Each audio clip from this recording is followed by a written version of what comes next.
I have the honor of introducing my guest for today's show, the reigning NCAA tournament most outstanding player, helping her UConn team to the 2025 national title. She is now a super senior, pursuing both her MBA and another championship. A former Gatorade National Girls Basketball Player of the Year, she got her first college scholarship in 6th grade. That was when the offer started.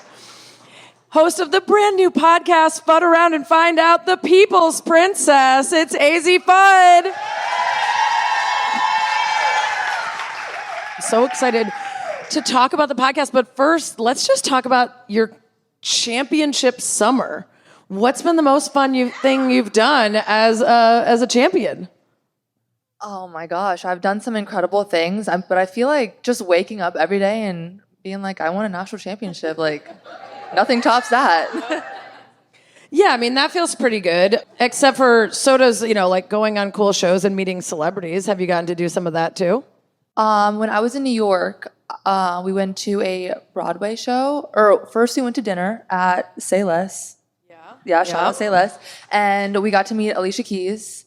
And then she invited us to her Broadway show. So that was really cool. Incredibly cool. Yeah, it was hard to keep my chill. Yeah. But I did.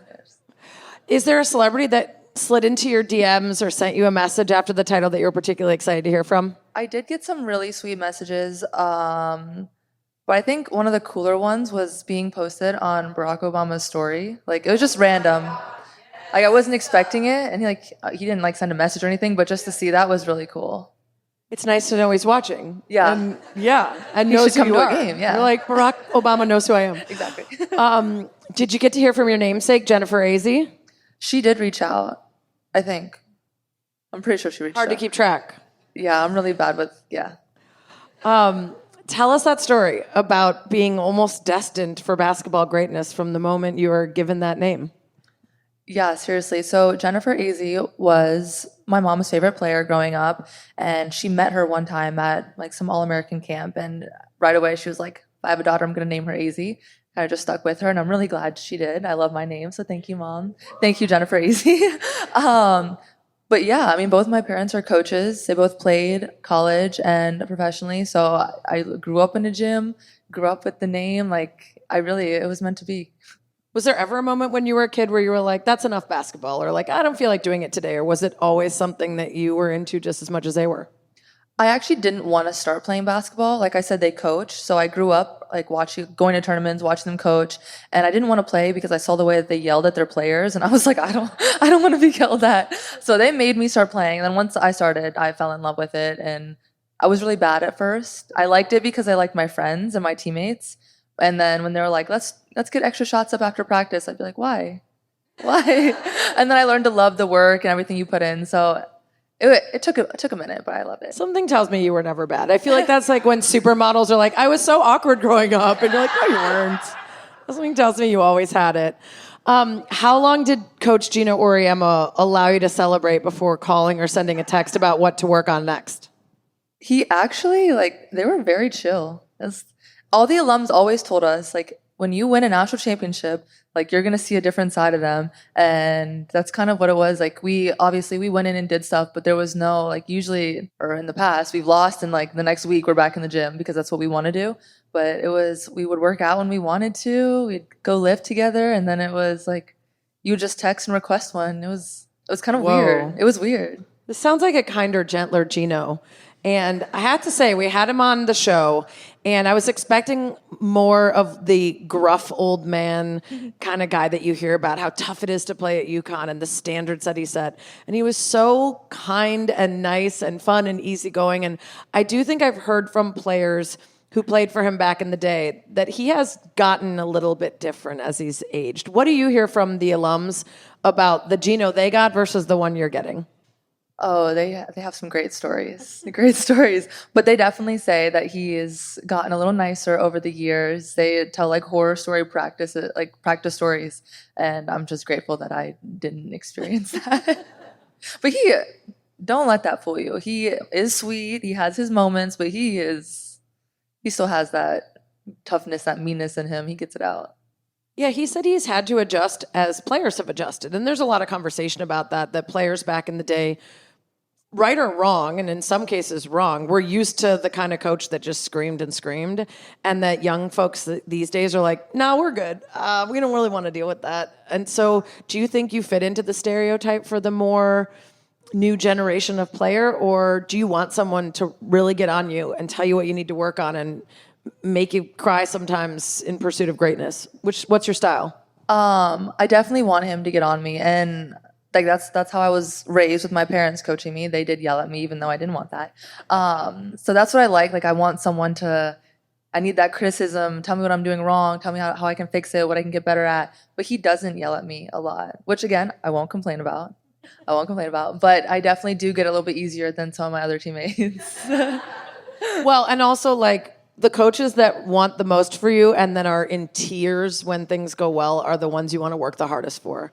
Because you know it's that they like, it's just they care and they want to see you be great.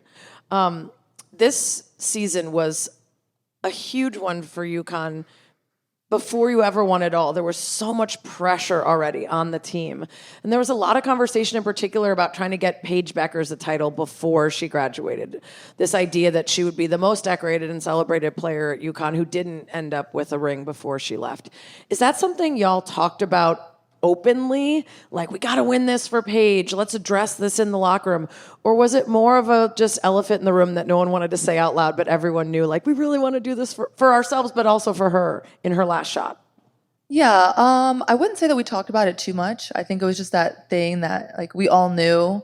We all knew that was a goal. We all wanted to win, obviously, but then it was also that extra, like we wanted to do it for Paige, for all of our seniors. It was our last go around at it. So that was definitely the added, like we are such a close team that we want to do everything for each other. And so that was, we wanted to win, but it was even sweeter getting to do it with them, for them. Did you have any thought right after you won to like, ooh, should I just leave right now on top? Was there any part of you that was like, oh gosh, now I got to go back and try again? No, honestly, it was like, it made me more excited to come back to do it again. So I think getting a taste of what that felt like, what that was like, it was like, okay, we need to do this again. We need to make this happen again. And honestly, I can't imagine being like, I don't really want to play with Sarah Strong another year. Yeah, I mean, that was on my con list of staying, was like Sarah Strong for another year. Oh my gosh. Deal with whatever she's going to bring in a second year.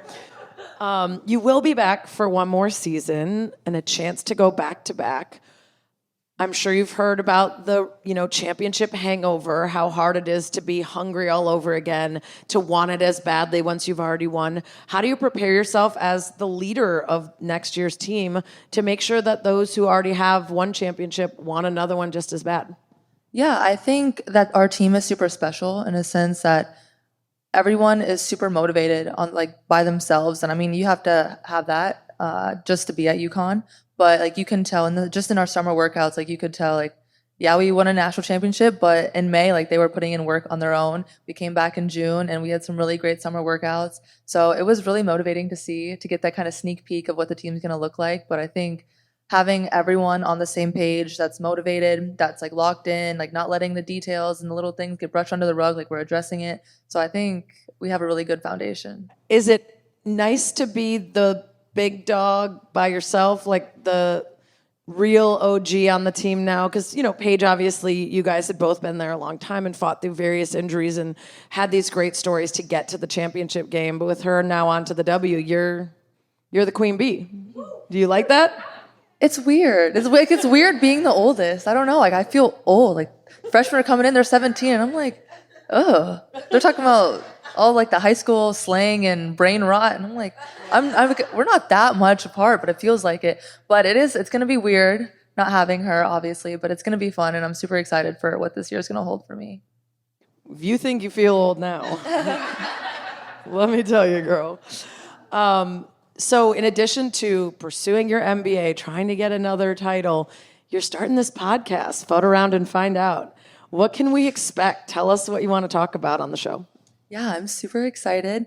And I'm excited because I think it's just a way for people to get to know more about me outside of what you see on the court. Get to know like what my day-to-day looks like, some stuff about my family, my teammates. We'll have different people on. So I think it's just going to be fun. It's going to be light. I hope people enjoy listening to it.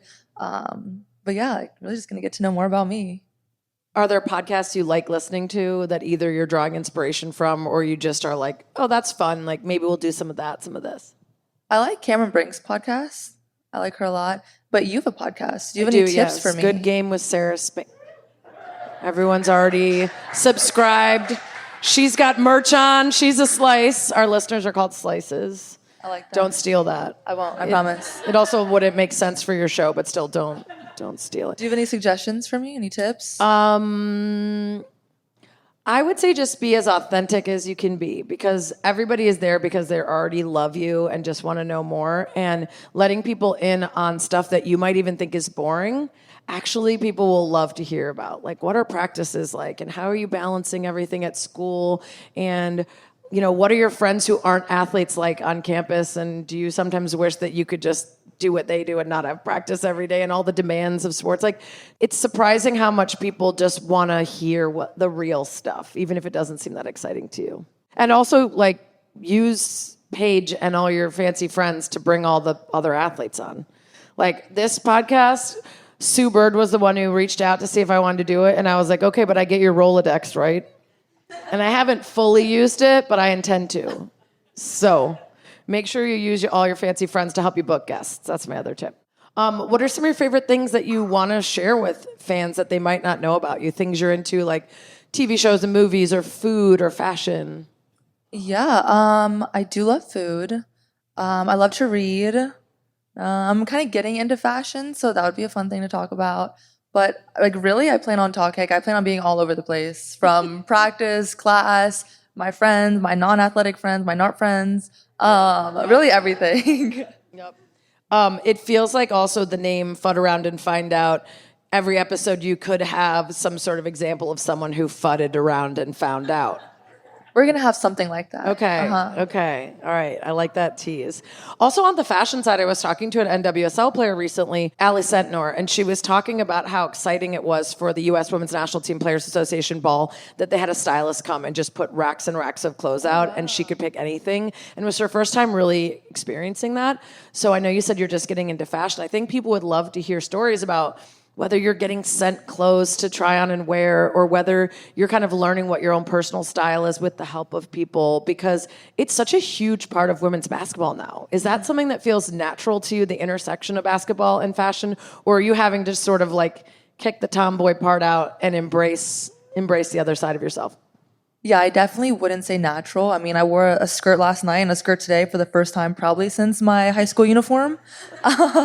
So like I'm trying to branch out, trying to do more. I love dressing up and doing that, but the whole like picking out clothes and figuring out that is where I need help. So like a stylist, some of my teammates love fashion, so they'll help me. But I do really want to get into it more. So it's fun.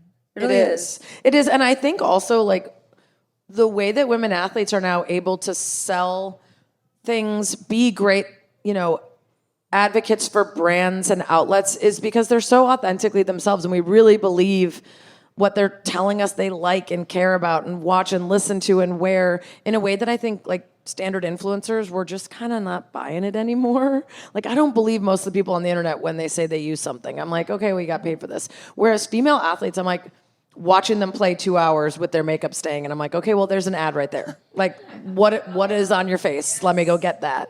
And same with fashion. I think there's such an authenticity and realness to female athletes that whatever they're wearing, we're like, okay, we want that. So it feels authentic in a way that I think back in the day when athletes were like overly sexualized or were forced into a role that didn't feel authentic, we didn't buy it. And now there's representation of all kinds across every single part of women's sports, and that's making for a lot of opportunities. And you have had a lot of opportunities with brands already. How do you balance all the demands from different sponsors and brands that you work with already? And how do you decide which ones you want to say yes to when you get new offers? Yeah, I have a super amazing team, and my family, my parents do a lot to help manage that load for me, especially during the season. It's tough. But I think like my freshman year was definitely like the trial year, see how that went. And I've learned a lot about, you know, what I like, things to take with me, whether it's for a photo shoot, whether it's specific requests for a brand. So kind of finding, like learning what you like, learning like what your non-negotiables are, finding brands that you want to align with, like that you can like relate to, or that you want to put your name behind. Like I want to be proud of the partnerships that I have. I don't want to be embarrassed or be like, oh, like maybe I don't want to put my name next to that. So I always want to be proud of whatever I'm doing. Yeah, that's very smart. Are there teammates at UConn or alums that you've asked advice for on how they handle sort of the balancing of school, basketball, brand deals, media, all that stuff? Yeah, I think a couple really good resources have been Sue Bird and Renee Montgomery. They've been incredible, and they know so much, and they also want to help. So I think just getting to talk to them and pick their brain a little bit has been amazing. You picked two like moguls. Like those aren't just alums. Those are team owners, multi-hyphenate business women. Is that something you aspire to later in your career? I think that'd be incredible. I mean, I'm getting my MBA. I don't know what I want to do with it. I don't know anything besides hopefully playing pro. But I think like what they've been able to do and build for themselves is so amazing. And I definitely look up to them and I want to be like them for sure. Well, you already have a company name, right? The People's Princess, TM, right? We could trademark that. What's the origin of that nickname? I actually don't know. I really don't know. I think Paige made a comment about how I'm the princess because coach doesn't yell at me, and somehow that morphed into people calling me the People's Princess. Yeah, I'm not really sure. I'm not mad about it though. Yeah. I think you can really lean into that whenever it's useful for you, especially for like brands. You can figure out if there's, if there's different activations, or again, like when you expand into your multi-hyphenate businesswoman era, you could just sit on a throne and order people around. I like the sound of that. Yeah. All of your minions. You were at an ESPNW summit back in 2019. You were part of what we call Voices of the Future, which is all up-and-coming youngsters that we think one day might have a future.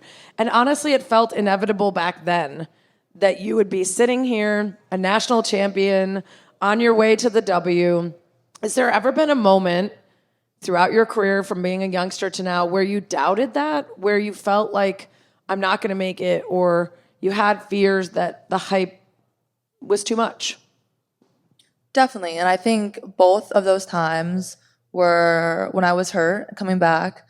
I had a moment this past season where I even doubted myself, and not like coming back beginning of the season, like mid-season. Like this is, I don't know, but like just having those moments, and like I feel like it really grounds you. Like it really makes you reset, take a step back, look at things, and like, okay, like take a deep breath. I think what we marveled at was in those moments where you were in a slump or things weren't quite right, like you found yourself out of it and back on top so quickly and reestablished yourself so quickly. And it felt like mentally you were in such a great place to be able to say, shrug it off, not a great night, and now I'm back. How have you come to that kind of mindset? How have you found the best tools for yourself to make sure if you have a bad night or if something feels off, you don't linger in that? Well, first of all, I have an incredible just support system around me with my teammates, my family. I also started talking to a sports psychologist, and I think that's been the biggest game changer this past year for me. Just like learning how to, like as an athlete, like you're always told to push through, and so you do, but being able to talk about these things and figure out different strategies to be able to bounce back a little bit faster. I think that has been just the biggest thing for me. So to be able to, not let those things bother me as much, let them roll off, like next one's going in, but really believe it. You have accomplished so much at such a young age. I love that you're like, yeah, I'll just get my MBA. I don't really know why yet, but I'll figure that out, and then I'll use it for something while I'm dominating the world in many other ways as well, which is just so impressive for someone your age. How do you stay humble when necessary? How do you make sure that the main thing stays the main thing, where you know that hoops is what got you here, so you got to keep hooping and keep being great and keep working to keep it going? I think a big reason for that are my parents. They raised me that way, being humble. I've never been one to brag or want to be in the spotlight. Like, I will hype you up till I die. I don't need to get the attention. But I am very aware that, basketball is what got me here. That's what's allowing me to do these incredible things, meet these amazing people, be here with you. So being able to, keep that the main thing, but also like use that to my advantage as much as I can by having a podcast, by being here with you, by doing all these cool things. But I think like my parents, they will never let me, if I ever like I missed a workout this morning and my mom is not happy. So they'll make sure that the main thing is always the main thing. All right, mom and dad, we cannot do wind sprints in these shoes, okay? So don't get any ideas. The exponential growth of women's sports is so exciting, but it does bring with it some unsavory things. That includes gamblers who are gambling on women's sports and reaching out to the women who, had a bad game and they didn't hit their parlay, or folks who send toxic messages to the opponents of their favorite players. How do you stay grounded and not get overwhelmed by the number of people watching your games and invested in the outcomes? Well, for me, when I play, I always get nervous, but I think like taking a minute before the game or even like at halftime to just like look around the stadium and appreciate, like sometimes like you're just going through the motions. Like we're used to having a big crowd. It's amazing. But being able to really take in like, oh, like there's 15,000 people here who paid for tickets, like took the time out of their day to come to this game. Like that is special. And I will always be grateful to have that. But also, yeah, fans are crazy. Like I've had teammates, I don't really check my DMs and stuff from random, well, sometimes I do, but that kind of thing. I've had teammates get death threats after we lost last year, or whatever in the Final Four. And people are not okay. They need to have their phone taken. Agreed. Yeah, but what do we do about it, right? There's so much conversation around it, but the behavior of so many people doesn't change. So you have to have your own way of navigating and your own approach to it. And everybody is different. Like some people literally, like you said, don't read any comments. Some people read them, but are able to kind of file them away as like, I didn't ask that person for their opinion, so why would I give their opinion any space in my head? What's your approach? How do you figure out how to like interact with fans or read the things you want to read without letting it get you down? Yeah, I love interacting with fans. When I see messages like that, it's like these people are hiding behind their screens. They couldn't live a day doing what I do, and I'm fully aware of that. So knowing that the people around me in my circle are the only voices and opinions that matter to me, I think that's where I don't let that stuff bother me. Period. Look at that. You're ahead of the game. So we saw Paige Beckers in the trailer. Can we expect her to be an early guest on the pod? Oh, for sure. Yeah. Remember, I got to use the people around me. Yeah. What's that? So I have to use the cool people around me. Yeah. That's what I'm saying. So you're already taking my tips. Wow, look at that. Fast learner. Do you want to be on my pod? 1,000%. Okay, perfect. Get 2 people on my pod. Let's There go. we go. Well, who else do you want to get on? Let's hear some dream guests so that we can have all the important folks in the room that might know them hook you up. Well, I'm going to get Alicia Keys on the pod. Obviously. Gonna meet her again. I'll add that. Your BFF. Yeah, my BFF for besties. Barack Obama. Facts. Excellent suggestion. Yep, your other BFF. I don't even know. I want like everyone though. Also, I do have a super amazing co-host, Ashanti. She's in here somewhere. So shout out to Ashanti. Yeah, shout out to There Ashanti. she is. It's going to be a lot of fun. I'm really excited. And we're going to have fun when you get on the pod too. Awesome. Tell us about Ashanti. We kind of just met. Not So that it long was ago. a podcast setup. Yes. Okay. But I really like her. Okay. First date go well. Yes, first date very well. She's got great energy. I think she's gonna bring all the vibes to the show. Cool. I'm a little more on the mellow side, so she's gonna. Good. Okay. She's ready. Sugar and spice. Yes. Okay. So you don't have that many ideas for dream guests yet. So we need to fill those in for you. I would like you to get all the Hall of Fame basketball players that came out of UConn. Just start there. That's nice and easy. And then do you want folks outside of basketball? Do you want other athletes or celebrities? I do. I want everyone. That sounded crazy. I think Coco Gauff would be a really cool one to have. I love her. I do love her. So definitely other athletes. I want to, if there's like a foodie or someone to talk about books with, I want some of my regular friends from campus. Yeah. Cool. Well, I just wrote a book, so we could talk about that when I come on. Okay, perfect. Runs in the Family by Sarah Spain and Dylan McCullough. Feel free to buy it. Well, we're so excited for the podcast. We're so excited for this is your final year at UConn, right? You're not going to pull any random extra years out of your pocket? Absolutely not, no. Okay. And then the last thing I want to ask you is about looking ahead. What's a dream for you? Like, when you're thinking about what's next, do you operate a year from now, 6 months from now, 5 years from now? Like, what kind of goals do you set for yourself? Really far out or real close? Both, long-term ones, and then before each year I set goals, and then, like I said, before games I'll set goals, just have intentions. But I've been a goal setter for a while. I love having like something in front of me to look at to keep me motivated and like remind myself of like why I'm doing something. But yeah, I don't know. I feel like my goals this year: win another national championship, get drafted, and then Number one. I mean, that would be great.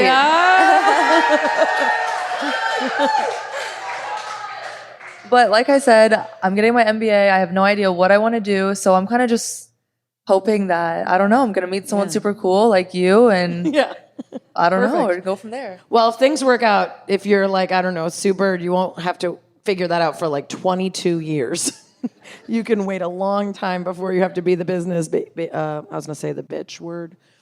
I just realized your parents are here. I feel like I'm, have to be careful. They might make me run wind sprints. Last question, because you said it. Are you a vision board girly? When you say you're looking at your goals to see them, or do you mean you just write them down? Writing them down. I'm not a vision board No girl. vision. Okay, well, No, but that now could be I what feel we like I work on should. together. I kind of want to now. Yeah. Okay. Okay. Everybody send AZ your vision board ideas for her, what you think she should put on there for the next 5, 10, 20 years of greatness. It was so great to catch up with you. Everybody subscribe to the pod. The trailer is out now, so you can hit follow. AZ Fudd. Thank you.